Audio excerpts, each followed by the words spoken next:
Hi friends, Andy vegan.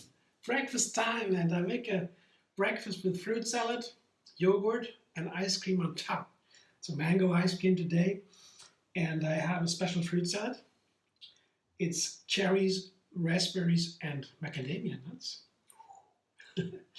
And I begin again with yogurt dressing. I make that first, and I put the dressing of this fruit salad into the dressing. And to make it a nice dressing, I have here a cashew yogurt that's a little bit runnier.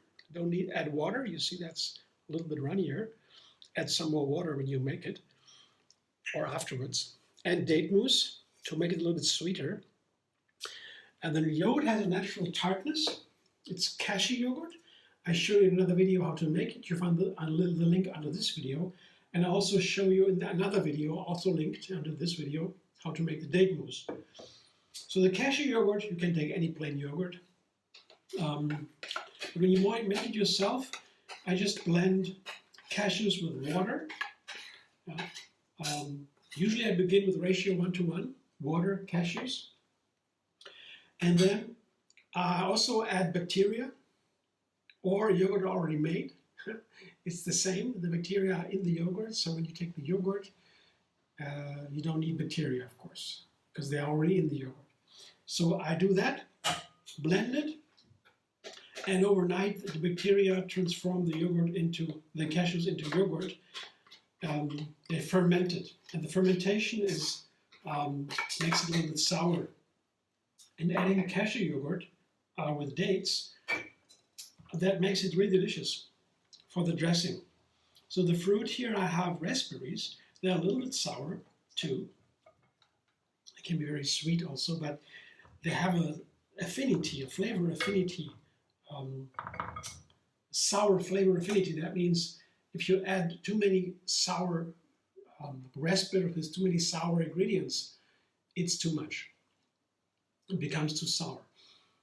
And it was surprised me once, wow, the raspberries now are too sour. How is that possible? So that's why I add a little bit of date mousse to the yogurt to make it nicer for the raspberries. And the cherries here, they are sweet. That is, look at these beautiful cherries. They're right in season. And they go in first. They are wonderful with cashew yogurt. They're also wonderful with macadamias. Cherries and macadamias, somehow, they are a match, right? That's so nice. And I love macadamia, my favorite nuts. They're expensive, so I take them not so often, but I love them. So cherries and macadamias are wonderful. And here are the raspberries. I could also say they are my favorites. I don't know.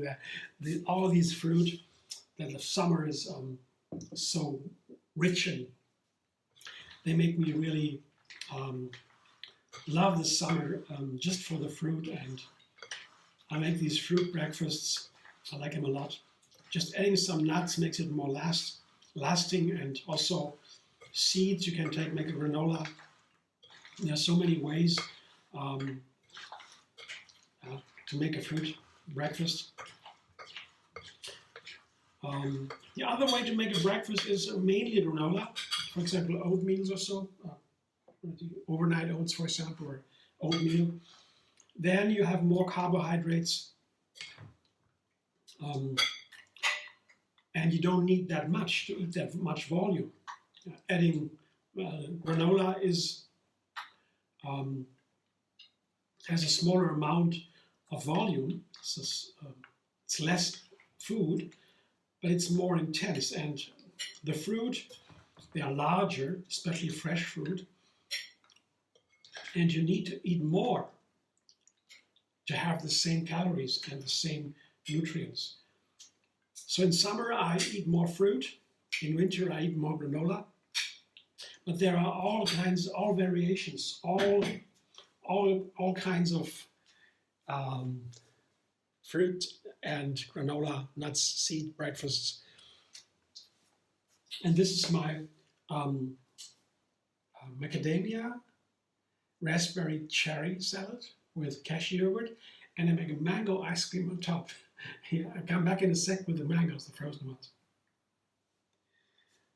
Here, frozen mangoes. I got them from the supermarket. It's very inexpensive as compared to fresh mangoes here in Germany, Berlin. Supermarket has them cubed and frozen. They're always available. Yeah? And for ice cream, that's what you need to make a mango ice cream. Just process the frozen mangoes and you have a mango ice cream. Very simple. I refine it a little bit. At first I showed you the food processor with the S-plate. That is a tool to make Blitz ice cream. That is better than the blender because that makes it warm and the ice cream melts. But with the food processor it's slower, not so warm. And I can process longer to make it really creamy. Also, the large blades here from the processor, it's very cold. It sticks to the bowl, the fruit. Has been in the freezer for some time.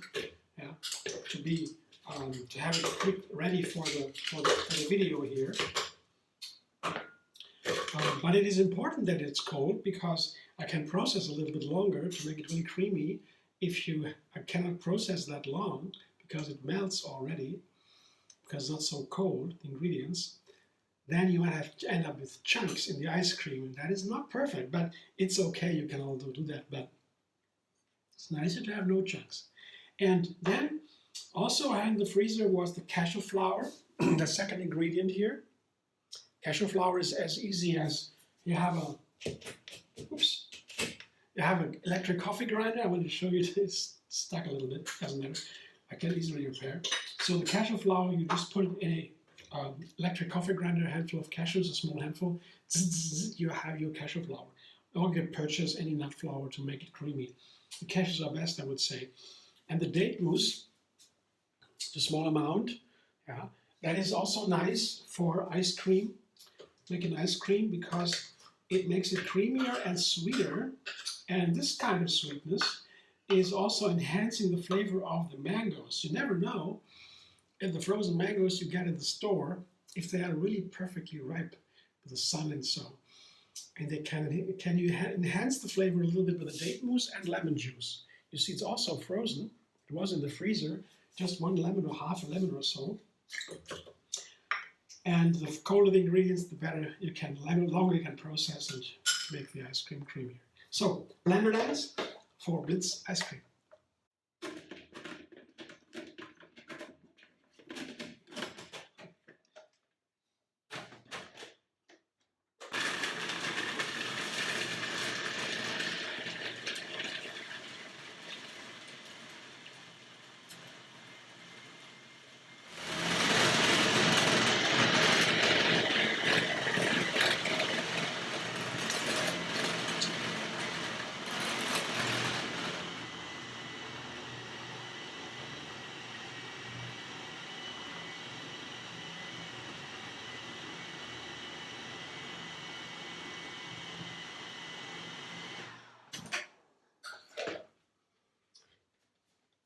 Creamy Blitz ice cream. I can scoop it right away directly from the processor. That's why I call it Blitz ice cream. And I could process for some time because it was very cold. The ingredients were very cold, right from the freezer. That's a trick. I learned it. And here I have the perfect texture for my mango ice cream. I put it right on top. And I guess it might be a very fascinating combination. Never tried that. Cherries, the raspberries, macadamias, and mango ice cream. I'm really excited to try. I always make a new combination. Something new in my every recipe. And it doesn't have to be a lot. Yeah? For example, for these ice cream breakfasts in summer, I can just take two different fruit, like apricots and maybe, okay, say apricots together with blueberries, maybe, whatever. And then you put an ice cream on top of the yogurt, the dressing, and you have a recipe. And that way I can always try new fruit combinations And they're all speaking to me. They have a language. Or you can also say it is like a play on a stage. They interact, they create something new, and they're together. And there are also science about this food synergy and how to put ingredients together nutrient-wise. And food synergy or nutrition synergy is one of the most important things we learned recently. It says that when you put them together, they can be enhancing each other and be more than the parts of it. Yeah. Even one plant has thousands of nutrients they produce. You take one of these out and put it in a pill. They don't work anymore. I mean, they work a little bit, but they really work together much better. And that's what food synergy is about. It's pretty new, and it's not so easy to research, but when you have thousands of nutrients in one plant, and you want to combine them with other plants, where do you stop? You cannot pay for these experiments that are needed. So, but we as chefs, we can do something we find is delicious, and when it's delicious, it can be healthy when you have healthy food, so you get to the same results. Almost, right? It's not science anyway. It's an art more. Thanks for watching. I hope you enjoy. If you like my video, subscribe. I'm DVing on YouTube. Have another recipe every single day. And find me on Facebook, Instagram, Pinterest, and X. And donate if you like. There's a thanks button under this video.